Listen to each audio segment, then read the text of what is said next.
성경 읽어주는 마리스텔라입니다. 마태복음 20장. 하늘나라는 자기 포도밭에서 일할 일꾼들을 사려고 이른 아침에 집을 나선 밭 임자와 같다. 그는 일꾼들과 하루 한 데나리온으로 합의하고 그들을 자기 포도밭으로 보냈다. 그가 또 9시쯤에 나가보니 다른 이들이 하는 일 없이 장터에 서 있었다. 그래서 그들에게 당신들도 포도밭으로 가시오. 정당한 삭슬 주겠소 하고 말하자 그들이 갔다. 그는 다시 12시와 오후 4시쯤에도 나가서 그와 같이 하였다. 그리고 오후 5시쯤에도 나가보니 또 다른 이들이 서 있었다. 그래서 그들에게 당신들은 왜 온종일 하는 일 없이 여기 서 있소 하고 물으니 그들이 아무도 우리를 사지 않았기 때문입니다 하고 대답하였다. 그러자 그는 당신들도 포도밭으로 가시오 하고 말하였다. 저녁 때가 되자 포도밭 주인은 자기 관리인에게 말하였다. 일꾼들을 불러 맨 나중에 온 이들부터 시작하여 맨 먼저 온 이들에게까지 품삯을 내주시오. 그리하여 오후 5시쯤부터 일한 이들이 와서 한 데나리온씩 받았다. 그래서 맨 먼저 온 이들은 차례가 되자 자기들은 더 받으려니 생각하였는데 그들도 한 데나리온씩만 받았다. 그것을 받아들고 그들은 밭 임자에게 투덜거리면서 맨 나중에 온 저자들은 1시간만 일했는데도 뙤약볕 아래에서 온종일 고생한 우리와 똑같이 대우하시는군요 하고 말하였다. 그러자 그는 그들 가운데 한 사람에게 말하였다. 친구여, 내가 당신에게 불의를 저지르는 것이 아니오. 당신은 나와 한 데나리온으로 합의하지 않았소. 당신 품삯이나 받아서 돌아가시오. 나는 맨 나중에 온 이 사람에게도 당신에게처럼 품삯을 주고 싶소. 내 것을 가지고 내가 하고 싶은 대로 할 수 없다는 말이오. 아니면 내가 후하다고 해서 시기하는 것이오. 이처럼 꼴찌가 첫째 되고 첫째가 꼴찌 될 것이다. 예수님께서 예루살렘으로 올라가실 때 12 제자를 따로 데리고 길을 가시면서 그들에게 이르셨다. 보다시피 우리는 예루살렘으로 올라가고 있다. 거기에서 사람의 아들은 수석 사제들과 율법 학자들에게 넘겨질 것이다. 그러면 그들은 사람의 아들에게 사형을 선고하고 그를 다른 민족 사람들에게 넘겨 조롱하고 채찍질하고 나서 십자가에 못 박게 할 것이다. 그러나 사람의 아들은 사흘날에 되살아날 것이다. 그때 제베데오의 2 아들의 어머니가 그 아들들과 함께 예수님께 다가와 엎드려 절하고 무엇인가 청하였다. 예수님께서 그 부인에게 무엇을 원하느냐 하고 물으시자 그 부인이 스승님의 나라에서 저희 이 2 아들이 하나는 스승님의 오른쪽에 하나는 왼쪽에 앉을 것이라고 말씀해 주십시오 하고 말하였다. 예수님께서 너희는 너희가 무엇을 청하는지 알지도 못한다. 내가 마시려는 잔을 너희가 마실 수 있느냐 하고 물으셨다. 그들이 할 수 있습니다 하고 대답하자 예수님께서 그들에게 말씀하셨다. 너희는 내 잔을 마실 것이다.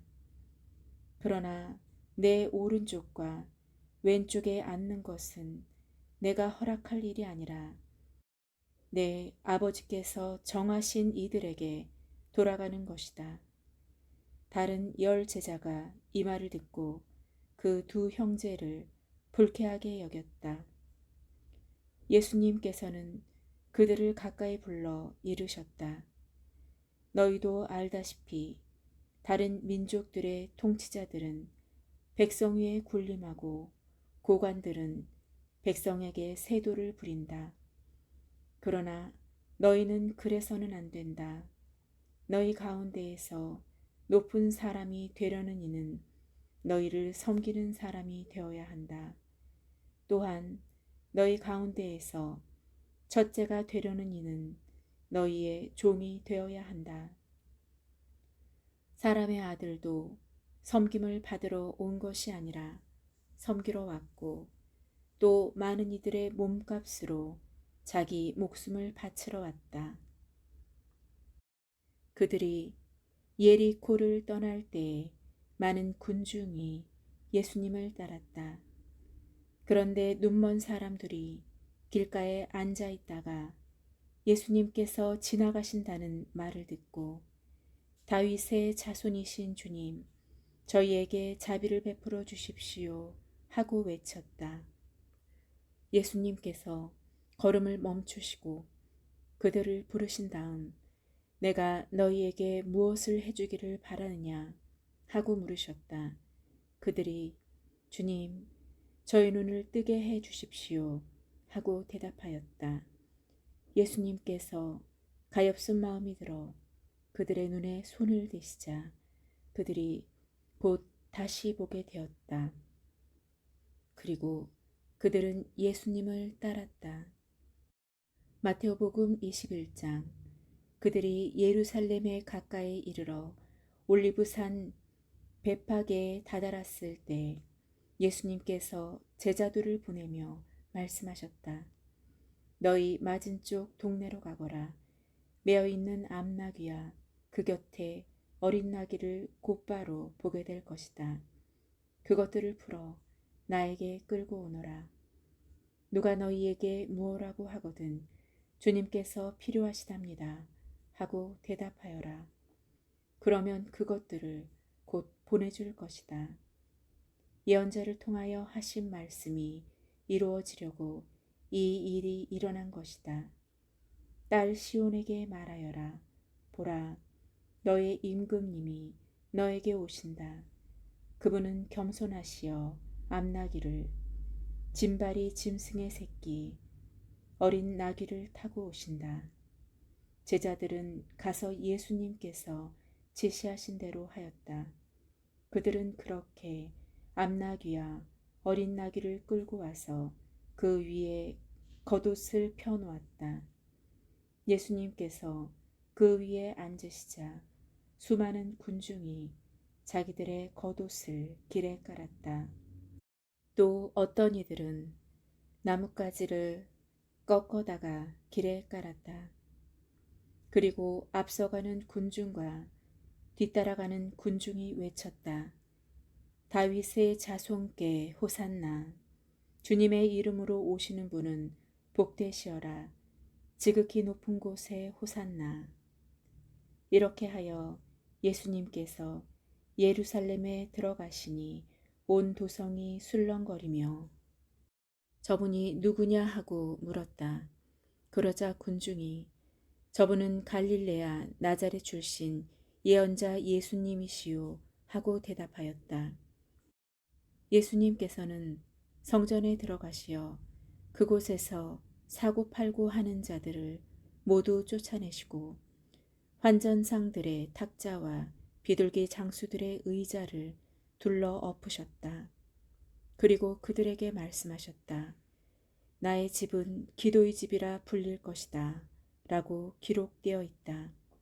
그런데 너희는 이곳을 강도의 소굴로 만드는구나. 그때 성전에서 눈먼이들과 절름거리는 이들이 다가오자 예수님께서는 그들을 고쳐주셨다. 수석 사제들과 율법 학자들이 예수님께서 일으키신 기적들을 보고 또 성전에서 다윗의 자손께 호산나 하고 외치는 아이들을 보고 불쾌해하며 예수님께 저 아이들이 무엇라고 하는지 듣고 있소 하였다. 예수님께서 그들에게 말씀하셨다. 그렇다. 당신께서는 아기들과 젖먹이들의 입에서 찬양이 나오게 하셨습니다. 라는 말씀을 너희는 읽어본 적이 없느냐? 예수님께서는 그들을 두고 성을 나와 베타니아로 가시어 그곳에서 밤을 지내셨다.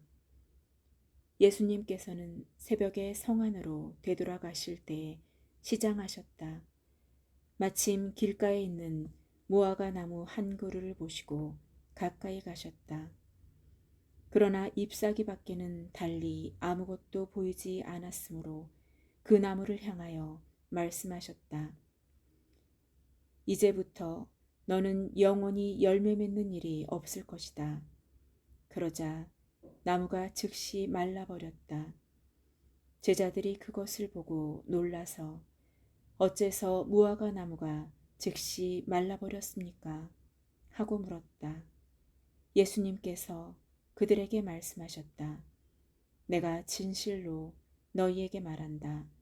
너희가 믿음을 가지고 의심하지 않으면 이 무화과 나무에 일어난 일을 할 수 있을 뿐만 아니라 이 산더러 들려서 저 바다에 빠져라 하여도 그대로 이루어질 것이다.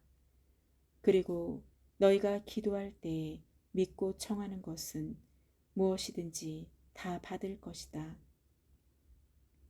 예수님께서 성전에 가서 가르치고 계실 때 수석 사제들과 백성의 원로들이 예수님께 다가와 말하였다.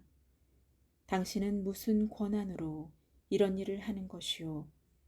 그리고 누가 당신에게 이런 권한을 주었소? 그러자 예수님께서 말씀하셨다. 나도 너희에게 한 가지 묻겠다. 너희가 나에게 대답하면 나도 무슨 권한으로 이런 일을 하는지 너희에게 말해주겠다.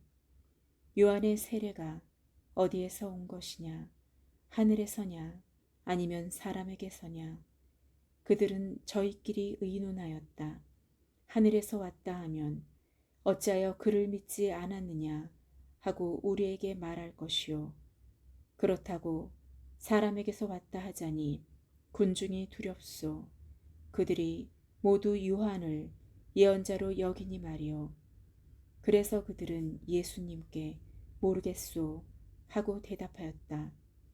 그러자 예수님께서 그들에게 말씀하셨다. 나도 무슨 권한으로 이런 일을 하는지 너희에게 말하지 않겠다. 너희는 어떻게 생각하느냐? 어떤 사람에게 아들이 둘 있었는데 맏아들에게 가서 얘야, 너 오늘 포도밭에 가서 일하여라 하고 일렀다. 그는 싫습니다 하고 대답하였지만 나중에 생각을 바꾸어 일하러 갔다. 아버지는 또 다른 아들에게 가서 같은 말을 하였다. 그는 가겠습니다, 아버지 하고 대답하였지만 가지는 않았다. 이 둘 가운데 누가 아버지의 뜻을 실천하였느냐? 그들이 맏아들입니다 하고 대답하자 예수님께서 그들에게 말씀하셨다. 내가 진실로 너희에게 말한다. 세리와 창녀들이 너희보다 먼저 하느님의 나라에 들어간다. 사실 요한이 너희에게 와서 의로운 길을 가르칠 때 너희는 그를 믿지 않았지만 세리와 창녀들은 그를 믿었다. 너희는 그것을 보고도 생각을 바꾸지 않고 끝내 그를 믿지 않았다. 다른 비유를 들어보아라. 어떤 밭임자가 포도밭을 일구어 울타리를 둘러치고 포도학을 파고 탑을 세웠다. 그리고 소작인들에게 내주고 멀리 떠났다. 포도철이 가까워지자 그는 자기 몫의 소출을 받아오라고 소작인들에게 종들을 보냈다. 그런데 소작인들은 그들을 붙잡아 하나는 매질하고 하나는 죽이고 하나는 돌을 던져 죽이기까지 하였다. 주인이 다시 처음보다 더 많은 종을 보냈지만 소작인들은 그들에게도 같은 짓을 하였다. 주인은 마침내 내 아들이야 존중해 주겠지 하며 그들에게 아들을 보냈다. 그러나 소작인들은 아들을 보자 저자가 상속자다. 자, 저자를 죽여버리고 우리가 그의 상속 재산을 차지하자 하고 저희끼리 말하면서 그를 붙잡아 포도밭 밖으로 던져 죽여버렸다. 그러니 포도밭 주인이 와서 그 소작인들을 어떻게 하겠느냐. 그렇게 악한 자들은 가차없이 없애버리고 제때 소출을 바치는 다른 소작인들에게 포도밭을 내줄 것입니다. 하고 그들이 대답하자 예수님께서 그들에게 말씀하셨다. 너희는 성경에서 이 말씀을 읽어본 적이 없느냐. 집 짓는 이들이 내버린 돌. 그 돌이 모퉁이의 머릿돌이 되었네. 이는 주님께서 이루신 일, 우리 눈에 놀랍기만 하네. 그러므로 내가 너희에게 말한다. 하느님께서는 너희에게서 하느님의 나라를 빼앗아 그 소출을 내는 민족에게 주실 것이다. 그리고 그 돌 위에 떨어지는 자는 부서지고 그 돌에 맞는 자는 누구나 으스러질 것이다. 수석 사제들과 바리사이들은 이 비유들을 듣고서 자기들을 두고 하신 말씀인 것을 알아차리고 그분을 붙잡으려고 하였으나 군중이 두려웠다. 군중이 예수님을 예언자로 여겼기 때문이다. 당신이 최고입니다.